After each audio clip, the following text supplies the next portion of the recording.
Alright, think about this for a second. I've been a Seahawks fan for nearly 12 years to this point, and obviously I've been able to watch a few Seahawks games every now and then per season. Namely, the back-to-back Super Bowl appearances and different game of the weeks, whether that be against the Rams or the 49ers. A few Thursday night football games, especially one against the Cardinals back when they had Thursday night football on NBC for that brief period of time. But for the most part, every season, I'm relegated to having to watch highlights or certain clips of the team's performance in live games because, let's be honest, I reside nowhere near the state of Washington or other cities in which they may be playing a certain NFL team.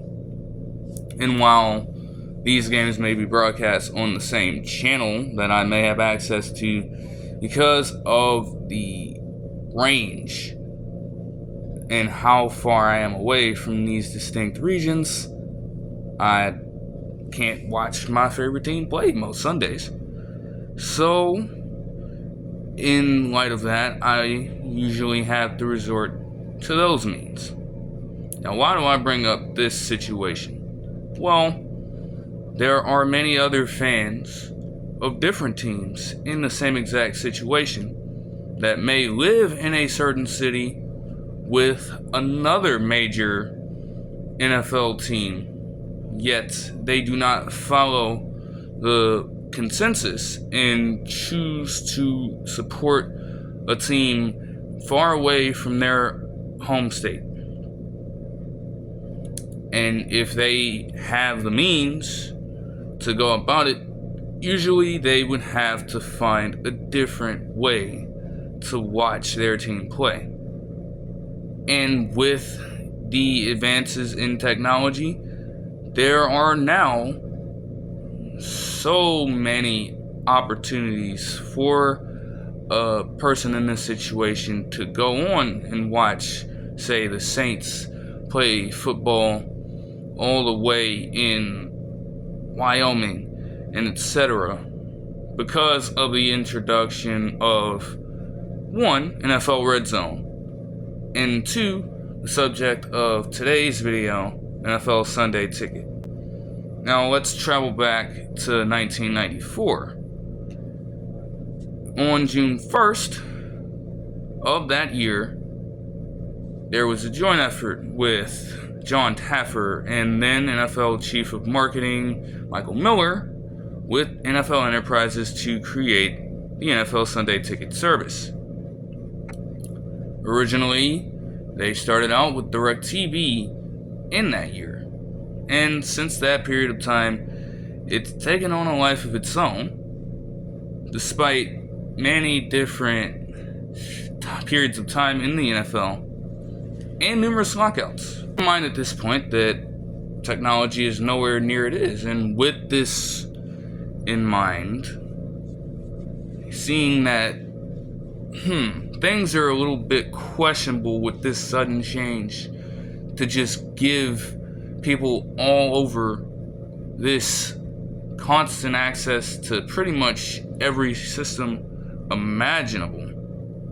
And in that same year, Jerry Jones ended up suing the NFL to an article by Joe Reedy, the Washington Post. Before Jones resumed his testimony, Gutierrez expressed doubts about plaintiff's attorneys, citing Jerry Jones' lawsuits against the NFL in 1995, which challenged the league's licensing and sponsorship procedures. Later in his testimony, Jones said he sued the NFL because the league sued him. Both sides eventually settled out of court. Jones' filing against the NFL in 1994 said he supported the league's model for negotiating television contracts and the revenue sharing agreements in place. Basically, I guess one of the first aspects of this quote here is that he just wanted to be petty because he felt wronged somehow by the league coming after him. I don't know what to make of that. But the last tidbit there is very important.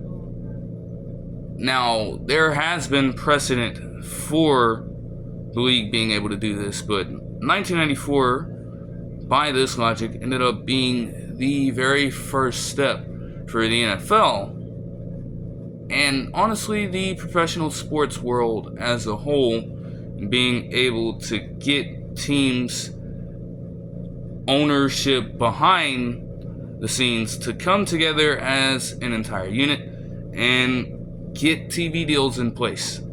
Even if this specific year marked the very first time that most people were accustomed to hearing about things like these, there still has to be precedent for that, right? According to an article from Sam Farmer of the LA Times, the Sports Broadcasting Act, by definition, was a law passed way back in 1961 that provided a limited antitrust exemption to the big four sports leagues, that being the MLB, NBA, NHL, and the NFL, allowing ownership and teams to group together and negotiate TV deals. Think of the CBAs recently in the NBA and how they have worked TV deals to a point where inside the NBA may be no longer, because all NBA broadcasting rights will be moved to ESPN, NBC, and networks of that sort. Also, think about everything that was going on with conference realignment over the past couple of years. The SEC securing media rights with ESPN, the Big Ten securing media rights with CBS, and other conferences jumping over to specific networks. And honestly, we still have to see what's remaining of the Pac-12 is going to be able to cook up for themselves at this point. But that's basically what this is. The condition is that this, at the time, had to be related to over-the-air television. Now, obviously, a 63-year difference in the initiation of the law, and while different leagues have worked around it to this very day, they may not necessarily follow that all the time anymore. And so, what is one to do at that point when they feel this way? Now, before moving on, antitrust is not necessarily uncommon to hear about, and it's not as foreign of a concept as you may think. You have to go all the way back to 1890 for the Sherman Antitrust Act, another law passed by the government that basically focuses on competition and how it must be increased at all times rather than being restricted or centralized to a specific power or a group of organizations, or however you want to define that as. And you can look at this from a federal and state perspective, according to the FTC, Federal Trade Commission. Very natural to, again, be a fan of a totally different franchise in an entirely different city and feel pain at not being able to watch them without having to go into a paywall and acquire a service that allows you access to that at all times. However, knowing that people in these positions are going to be very adamant and, in a way, desperate to seek these services out, sometimes different organizations may find a way to take advantage of that, and that is basically the root of this case from the side of the plaintiff. According to a recent article by Gabe Hernandez of SF Gates, this case has been long in the works before it first made the waves a couple weeks back. Now, there is a bar in San Francisco called the Mucky Duck that first sued the NFL in 2015, or created a class action suit against them because they felt that the NFL was doing a lot of shady shit to their business because of the fact that you have people flowing in and out at all of these random times of the day. Now, as it states, according to the lawsuit, this service violates antitrust law as the executive deal between the NFL and DirecTV at the time allows those companies to charge super competitive monopoly prices rather than the prices that would exist if the 32 teams were competing for interest and distribution in a free market. It also prevents consumers from seeing specific out-of-market games without spending hundreds or even thousands in the case of businesses for dollars for the full package. The issue that these businesses have stems from audience clauses that require higher monthly payments per Sunday ticket based on the size of their buyer code occupancy. The lawsuit notes a bar or restaurant with an occupancy of 51 to 100 would be charged $2,314 a month in 2015. Along with other charges that come with exorbitant cable packages, it also argues that the allegedly monopolistic NFL's approach is unique among the major sports leagues in this country. So essentially, with all of the frequency of people that they have coming through this bar, or had at the time, maybe still do. They may very well still be in business as we speak. I'm not very sure. But because of that, they were charged a ridiculously high amount in their opinion, and they just were not huge fans of it at all, so they came after the NFL early. And it has been developing over years under the radar, of course, because with the NFL being where they are at in this landscape, cases like these don't usually see the public eye a lot of the time. Reference to a CNN article recently by Chris Isidora. They have tried this numerous times. Think of the Al Davis case where they sued the NFL. They definitely didn't want that to become as public as it did, but he sued them and ended up winning. That is something that rarely happens to them at all. When the Rams moved from St. Louis to Los Angeles in 2016, there was a lawsuit levied by plaintiffs from the city in Missouri who completely were against the idea, and the NFL settled that suit with $790 million payout. Not to mention back in 2013, when the concept of CTE was becoming even more public than it had ever gotten before, due to the research by multiple doctors and also the rampant amount of cases that were coming up over the years of players who were clearly suffering from debilitating brain damage, getting in very high profile crimes and different situations of that nature.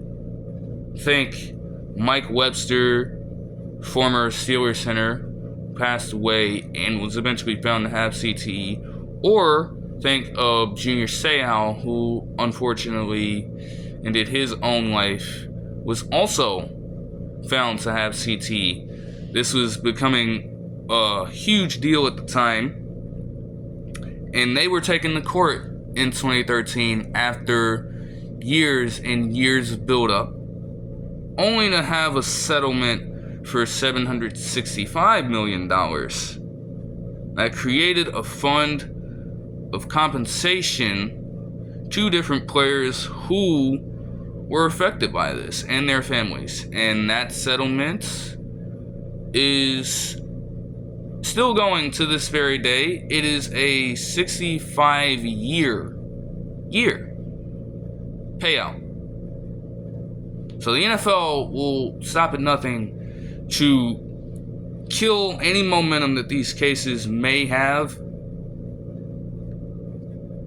and keep their hands clean as best as they can, so as not to have to deal with all of the prosecution of their different officials and all of that sort, to be able to potentially find something on them, something that the public as a whole, after years of the league trying to build up this large fan base, not just in America but in the world, that they have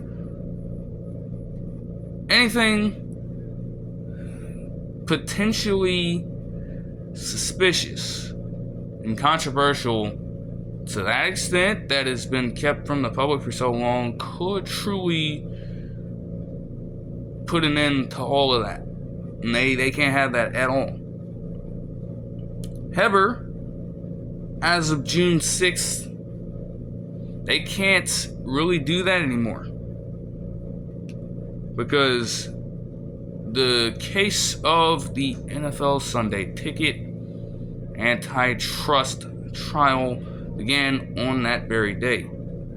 According to articles from multiple sources, including the Associated Press and CNN, this case is potentially debilitating to what the league is able to do when it comes to enforcing these deals to their subscribers and conducting this business in production with different networks. Now, the class action, which covers 2.4 million residential subscribers and 48,000 businesses who pay for the package from 2011 to 2023, February of 2023, claims the league broke antitrust laws by selling its package of out-of-market Sunday afternoon games at an inflated price. The subscribers also say the league restricted competition by offering Sunday Ticket only on a satellite provider.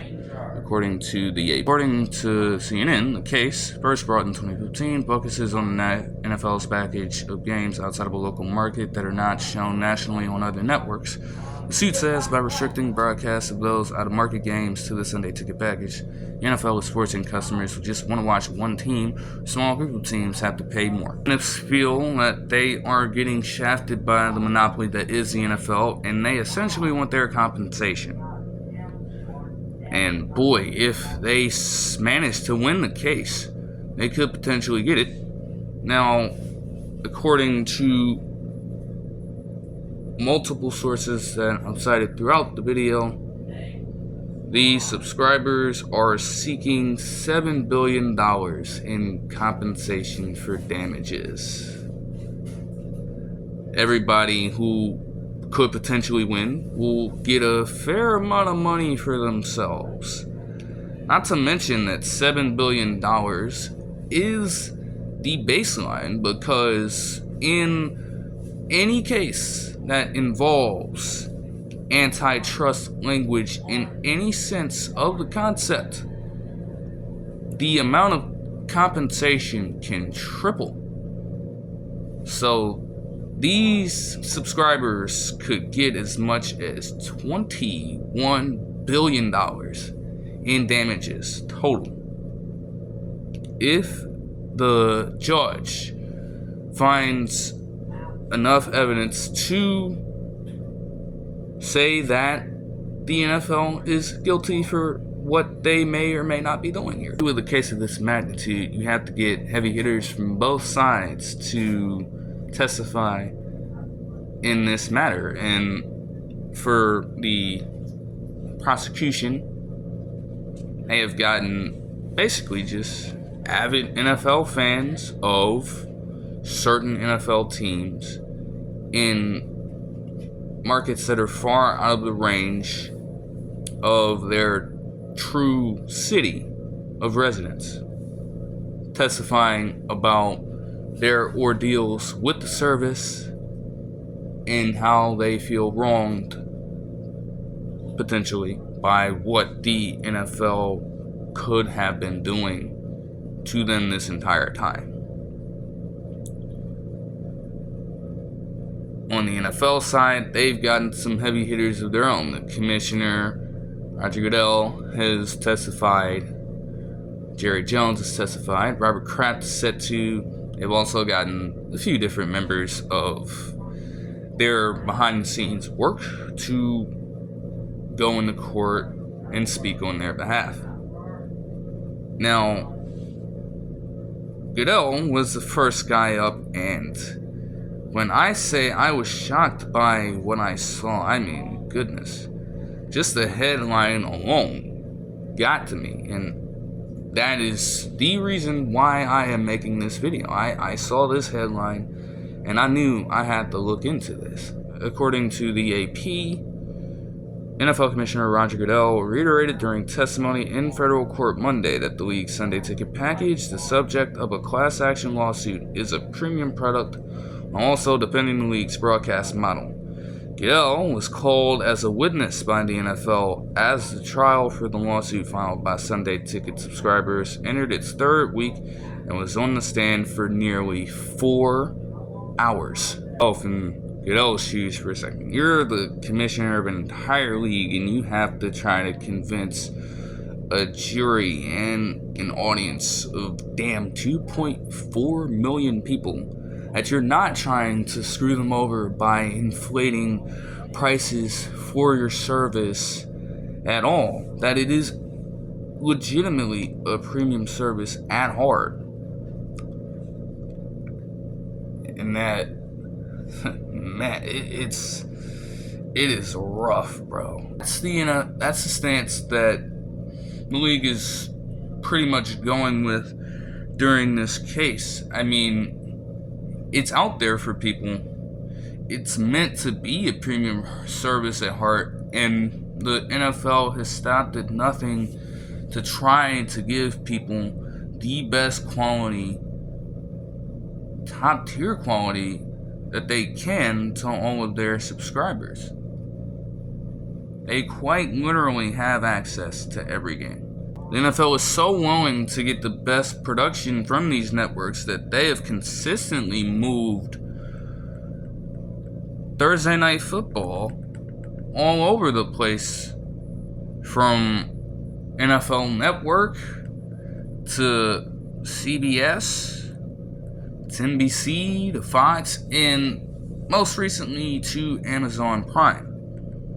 Also, the article states that Goodell's testimony included details about how unhappy the league was with DirecTV during the final years of their long-standing contract after AT&T bought DirecTV in 2015. But they felt that there wasn't much going on in that sense. Marketing was on the decline, innovation was on the decline, and there was a November 6, 2018 email debating whether to exercise getting out of the contract after the 2019 season.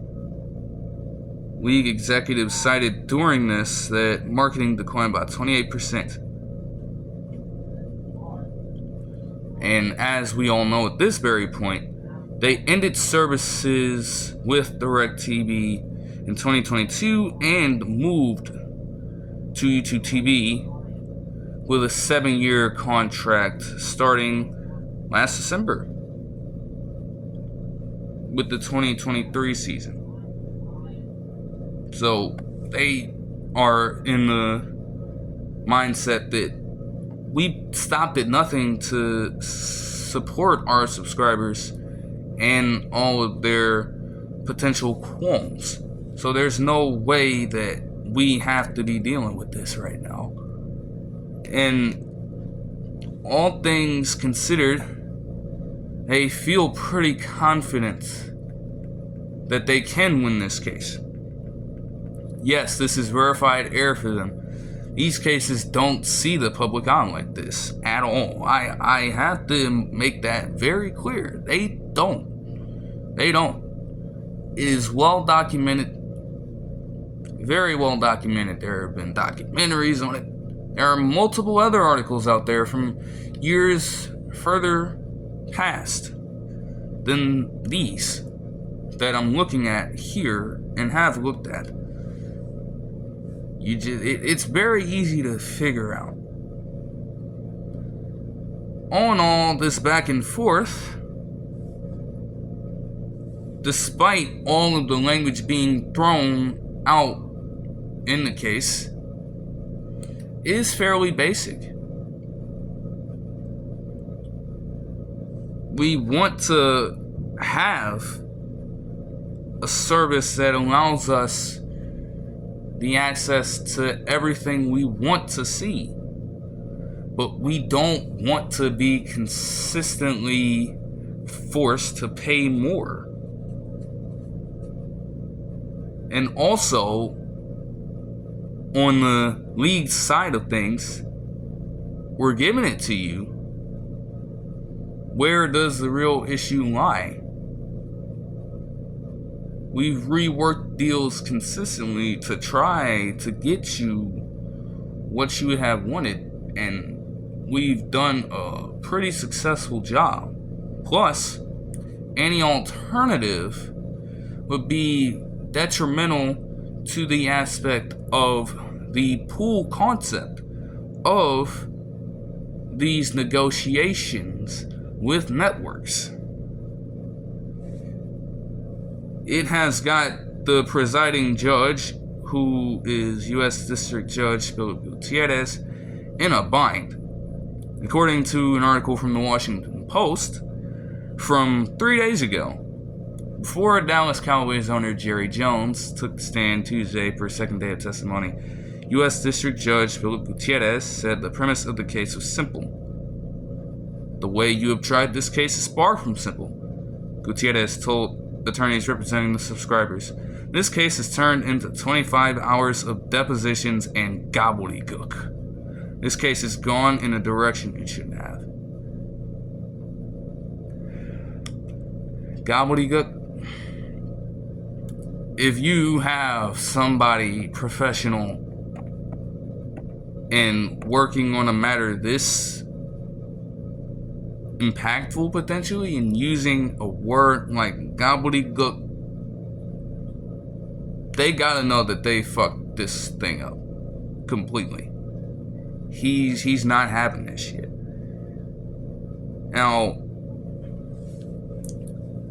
like, truly, it isn't as complex as it's being made out to be, and most of the trial to that point has just been a shouting match. Oh, hey, let's look at all the legality and try to find out the specific way that the NFL is screwing us over, or let us find the specific way that is conveying that we're actually doing the right thing in terms of the league. The subscribers don't know what they're talking about because we have certain evidence that they can't even get their hands on right now, and etc., and it is a lot for him to handle. But of course, you know, the implications of this trial can last for a long time, and the effects of it could lead to even more litigation in the future. So it is not necessarily far from over, even though proceedings are set to end at some point next week. Now, again, Robert Kraft is still set to testify, even though he has yet to do it as of the making of this video. But all in all, he's even contemplating, according to the same article, invoking a rule where the court can find that a jury does not have sufficient evidence to rule for a party in a case.